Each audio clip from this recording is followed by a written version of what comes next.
That's the moment when I really knew I was mommy.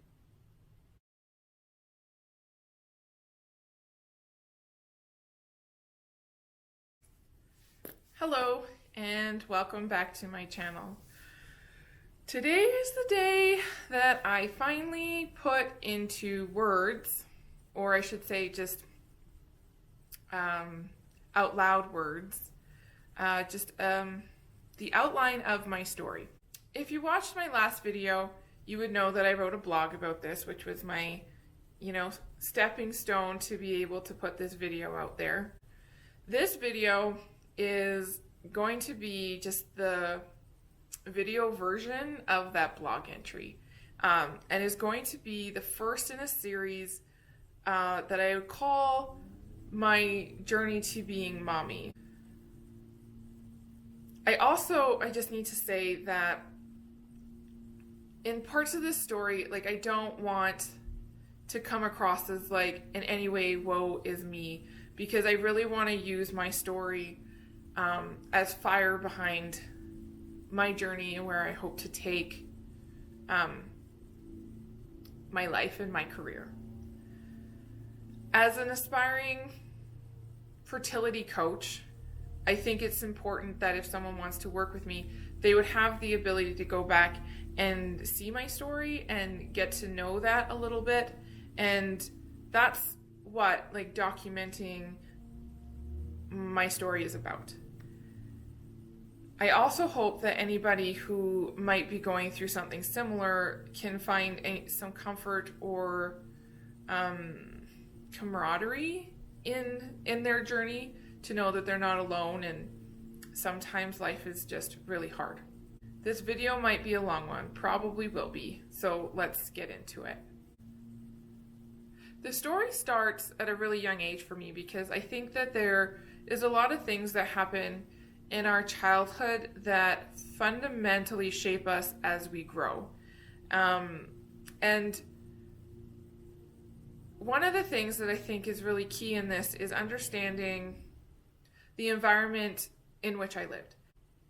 When I was 1.5 years old, my dad left, and I haven't seen him since he walked out. I haven't seen him. He hasn't reached out to be in our lives at all, and it took me a lot of years into my adulthood to really recover from that. And after he left, my mom, obviously, she was young, so she continued to date, and she met a new man. And my stepdad, who raised me since I think I was 3.5 or 4, he was my dad. He was the only man that had influence over me and shaping me, really, beyond maybe daddy issues, right?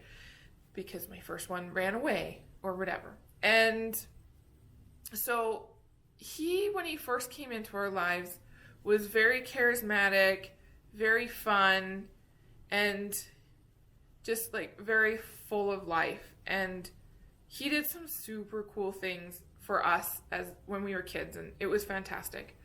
But as the years went on, he had some ghosts that haunted him that he never handled. He slid slowly into alcoholism, and as the years progressed, it also then became abuse of prescribed pills, because he had hurt his body so badly that he was on a lot of prescribed painkillers. Between the alcohol and the painkillers, sometimes you didn't know what man was going to be coming home after work. Sometimes we got someone who would dance around the living room to country music, teaching us how to two-step, singing his heart out in this amazing voice. And then the next night we would get this very abusive person. And it just every year got worse and worse. By the age of 14, I had been dating a bit already at that age, and I met this guy who I thought was just the best thing ever. And so we started dating, and somewhere in there, he became the first person I had sex with. And I never talked about it with my mom, our relationship wasn't sexually open. Like, there wasn't ever like a comfortability there with talking about sex. So when I started having sex, it was basically condoms, and sometimes it wasn't condoms, it was just the good old-fashioned pull-out method. And TMI. And here's some TMI. If your kids are around, you probably don't want them to hear this. Probably should have put that at the beginning. Well, we've all heard that the pull-out method doesn't always work, and in my case, it didn't work. And so when I was probably just barely 16, I realized that I had become pregnant. And I didn't know exactly when, because at 16, who are we kidding? You're not paying attention to those things. But I knew. And so I told the guy that I was with, and basically at that point, like, he quickly ended our relationship and kind of walked out of my life. And after he left, and after all the morning sickness and stuff kind of went away, I just kind of put it out of my mind. I pretended it wasn't happening, and I just carried on my 16-year-old life, going to the pool, dating other boys. It wasn't happening. And sometime in the fall, like late summer, early fall, my mom would start asking me, and I would say no. She's like, well, your stomach's getting kind of big. I'm like, I'm just getting fat. Like, I'm still a virgin, is literally like the conversation we had weekly for a little while there. And then I got back into the sports I was playing and got back on the ice, and I think it would have been the end of October, somewhere around the end of October, my mom was driving me home from practice. She's like, Amy, why can't you stay on your feet? Like, I was pretty good at sports and pretty good on the ice, and I couldn't stay standing, and I was falling all the time. She's like, I don't understand. She's like, I'm really worried about you. And I literally just looked at her and I said, don't you think that's why I didn't tell you? Is because I didn't want you to worry. And like, we're driving down the road and she slams on the brakes. And she's like, didn't tell me what? I was like, I'm pregnant. And she's just like, she got so upset. I can't blame her, right? Like, you can't. And she's like, okay, well, I guess we need to find a doctor and we need to have an abortion. And I was like, Mom, it's too late. She's like, it can't be too late. Like, Mom, it's too late. She's like, what are you talking about? And I'm like, I think I'm 8 months pregnant. And so I think we drove like the rest of the way home in silence as she tried to like absorb what was happening. And like the next morning, literally, she's like, okay, we're going to call the adoption agency. I'm going to get you into a doctor, and we're going to do all that. And so that's what we did. And yeah, so at 16 and a half years old, in December, I went to the hospital. I gave birth to a baby boy. And for 2 days, we were in the hospital together, and I could spend a little bit of time with him. And after that, I signed some papers, and this really great couple took him away.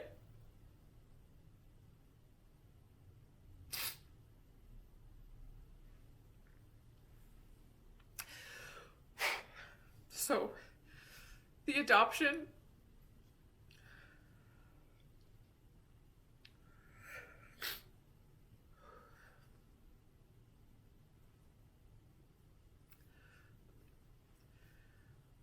probably should have started this video with, oh, there's going to be some tears. The adoption was open, and I got to see him. In the beginning, it was actually pretty frequently, probably once every month or two, I was seeing him. And it was pretty great, to see him, and that like initial seeing him like just filled my heart. And then every time I walked away, it was just like a revisit of the not having him anymore. And it was really hard. And it was so hard on my heart every time. And so as the years went on, we saw each other a little bit less frequent. And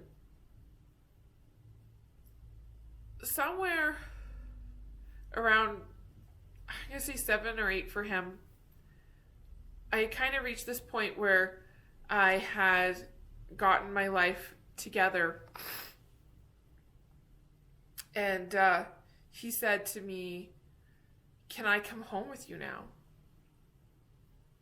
And I was like, "No, Jeffrey, like, you're not mine. Like, you're your mommy's and your daddy's. You're not mine." And after he said that to me, like, it just was so hard.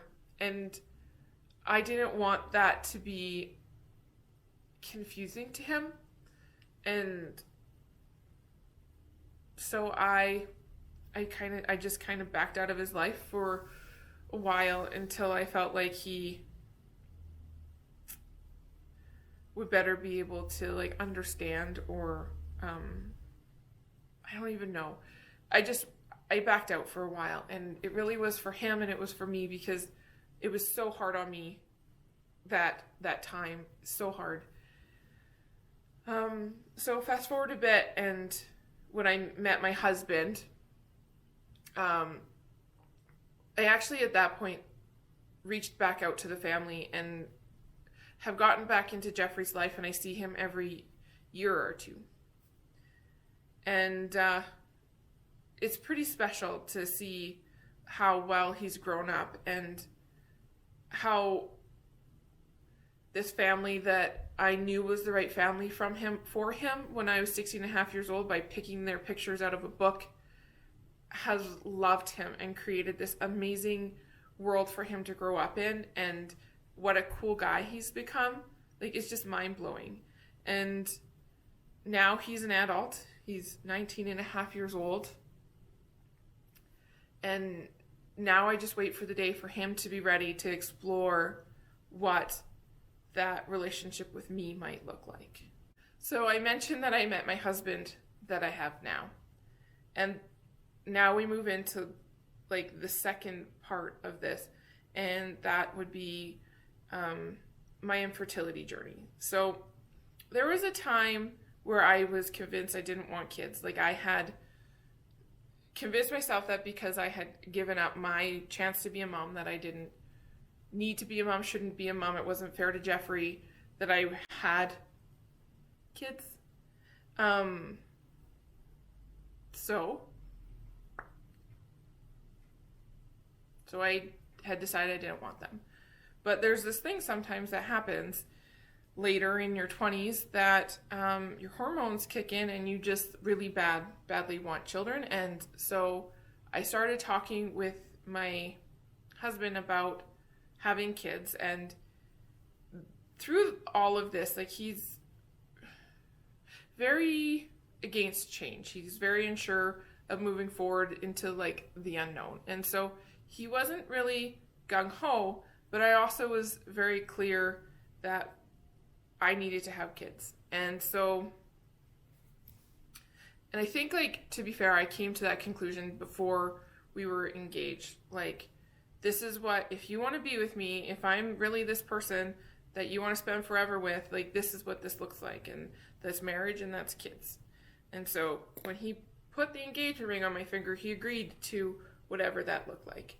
And to be fair, no matter how bad, like, I don't know how, and through all of this, even though like having kids wasn't necessarily his like biggest dream, he 100% always supported my dream of becoming a mom and did what he needed to do to make that happen, and allowed us as a couple to spend the money that it needed to make that happen. back up. So we decide to get married, we get married, and then we take a couple years to just be married. And in that time, we didn't try not to have a baby, if that makes sense. So we didn't pay attention to ovulation, and we didn't pay attention to anything really. If we wanted to have sex, we had sex, and if we didn't, we didn't, right? And in those 2 years, we never fell pregnant. So I think we decided somewhere around me being 31 that it was time to really try to have a baby. And we spent a year doing everything. The first couple months, they're okay. Like, it's this expected time it takes to get pregnant.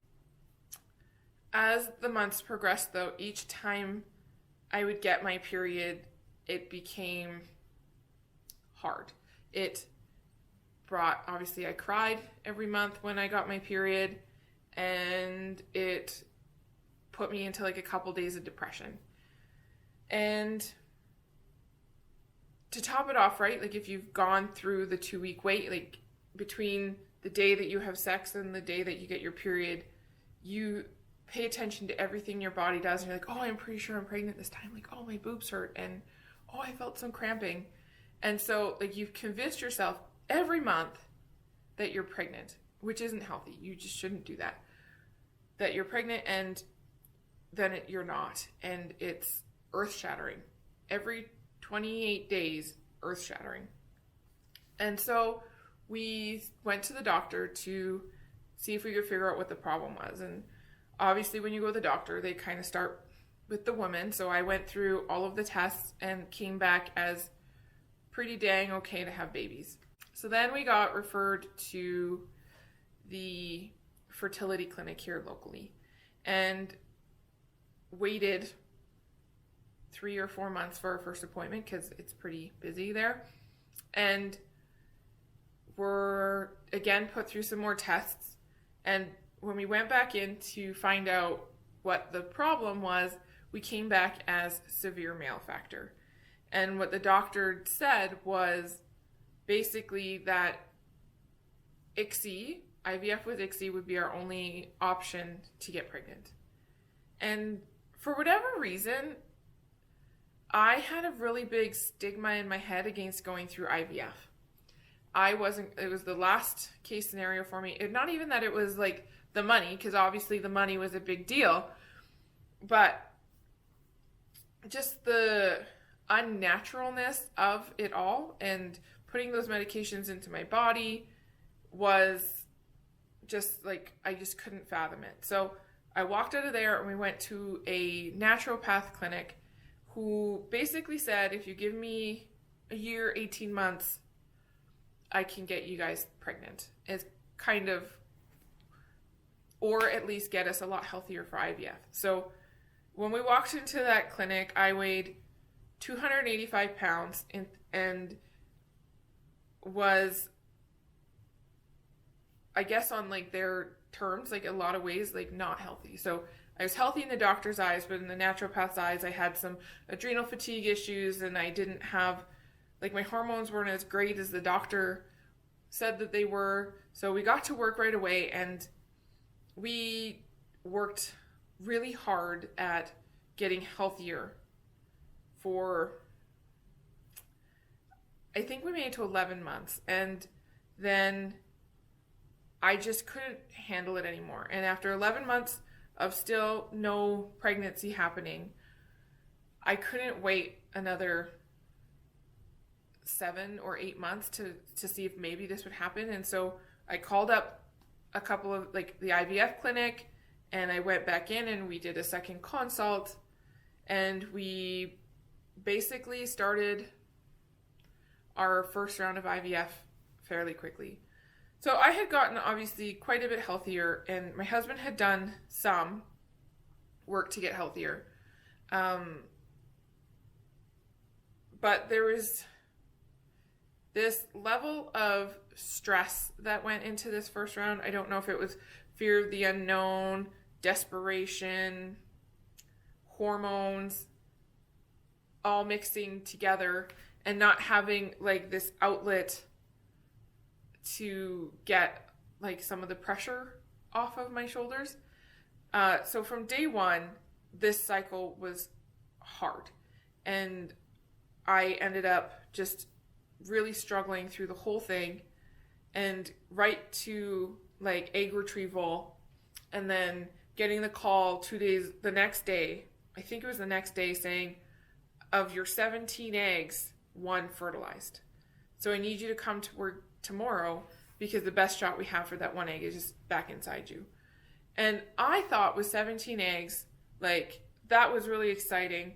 And we were going to have a whole bunch of fertilized embryos, and it would be 5 days till transfer because we had lots of really great ones.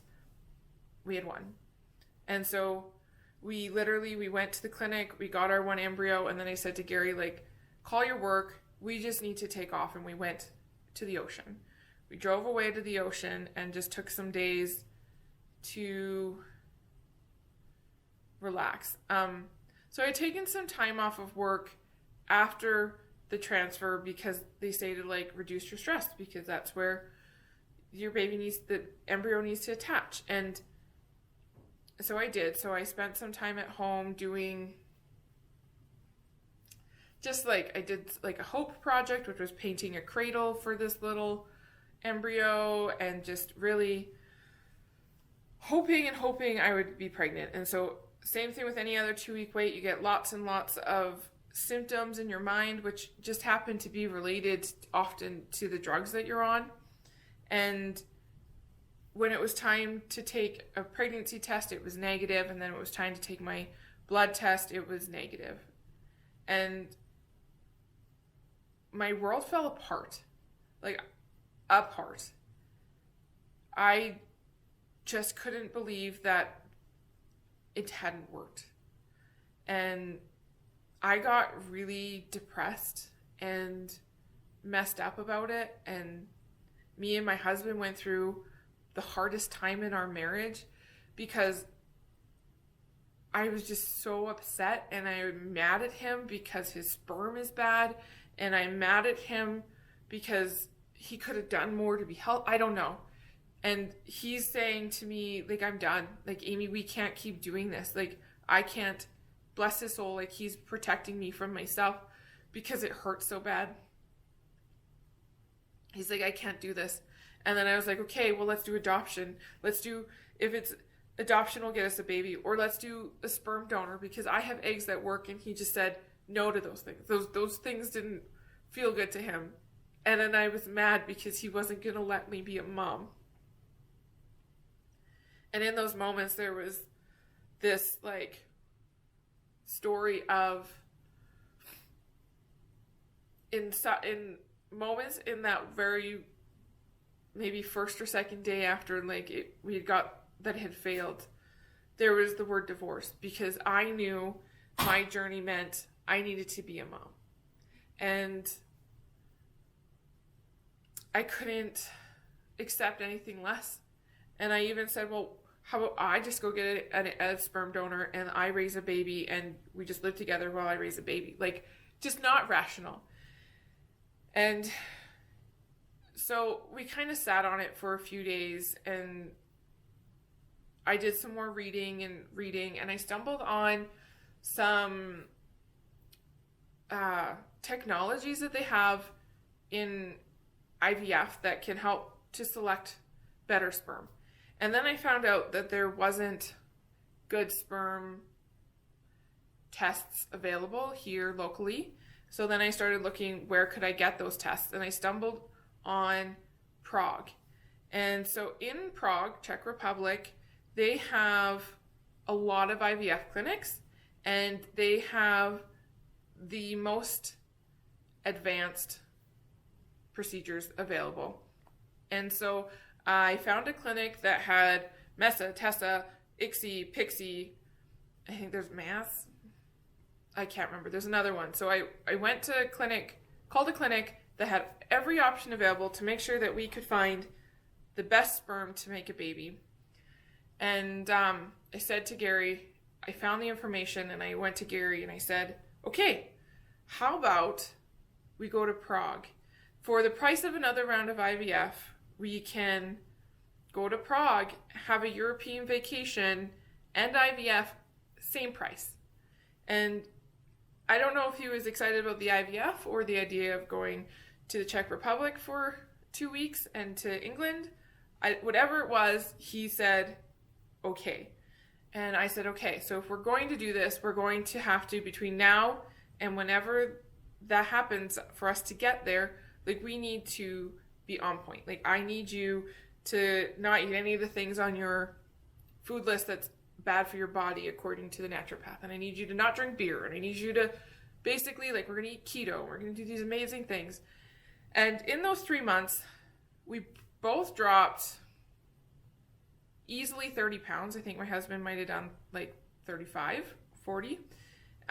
Became one of the healthiest, like, as a couple we've been in our lives. And we were able to go to Prague. And we did some tests here before we left and flew over, I think, on day 8 or 10. Had a scan there right away, and they gave me an egg retrieval date, and I came in and gave them my eggs, and then they gave me a report the next day and said that I had 8 eggs, which was lower than I had expected, but out of 8 eggs, 6 had fertilized. 6. And it was mind-blowing. And they actually didn't feel the need to use any other technology on the sperm because they were quite sure that they were able to find good ones. And for the first time ever, my husband had normal sperm. And because, I don't know if it was because we were in Prague, and every day we were going on a different adventure and seeing like a different castle or palace or place, cathedrals, like we went to mines. I don't know. I didn't think about why we were there often. And it would be in the morning when the email came from the embryologist that said, this is how your embryos are doing. And then off for the day. And then at supper time, when we like really took time to stop, we would talk a bit.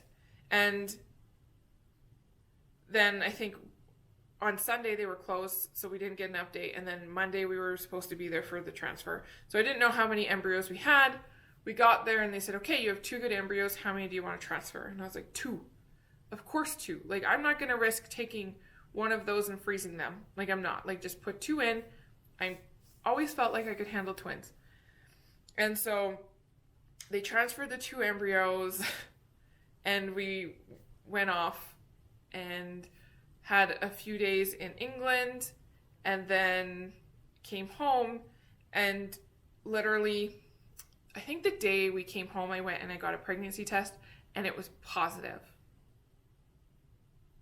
Like, that's crazy. I was so excited, and I had a feeling it was going to be 2. And then I went through, I guess I would say, kind of a crazy pregnancy, which is a story for later. And then we're at the hospital and it's time for me to have my babies. And I'm fast forwarding here because I think this is ultimately like the part of the story that, like, being called mommy, right? Being mommy. So I'm at the hospital and I have my babies and I don't cry. Like, I am so excited to meet them and I love them wholeheartedly. But when the hospital or the doctor places them on me, I look at them and I smile, but there's no tears. And I've often for a long time, I wondered why there wasn't tears when that happened. And I cried a couple times, a little bit when I was in the hospital. But I really, really, really, really cried. Like, had that moment, like, these are my babies. They're my babies for forever. They are going to call me mommy. I am their mommy. When we put them in the car seat at the hospital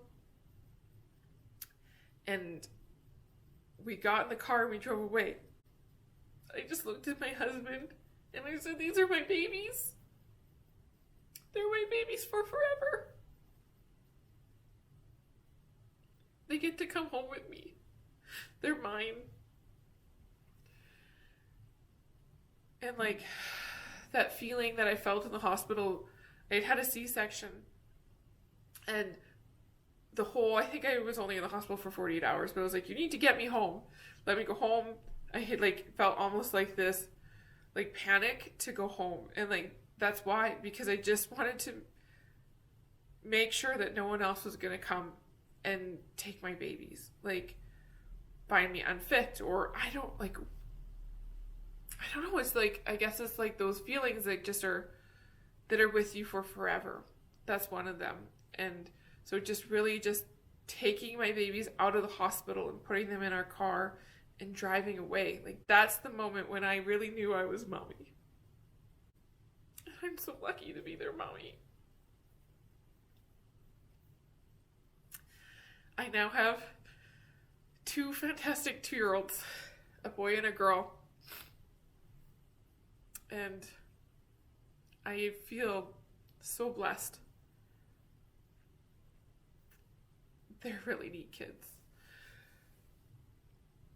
So I guess that's basically my infertility story. You'd still, I guess, consider us infertile. When people ask us, hey, are you going to have another baby? It's, you got $10,000 lying around to help us out with that? Just kidding. But like, it's not up to us. It isn't. I'm a mom now. I'm not sure that I would be ready to just spend that money again to have another baby when I already have 2 really great ones. There's this part of me that's going to hope for a while, I guess, that I accidentally have somehow a 3rd one. I feel like I could have a 3rd baby and go through that like newborn phase again.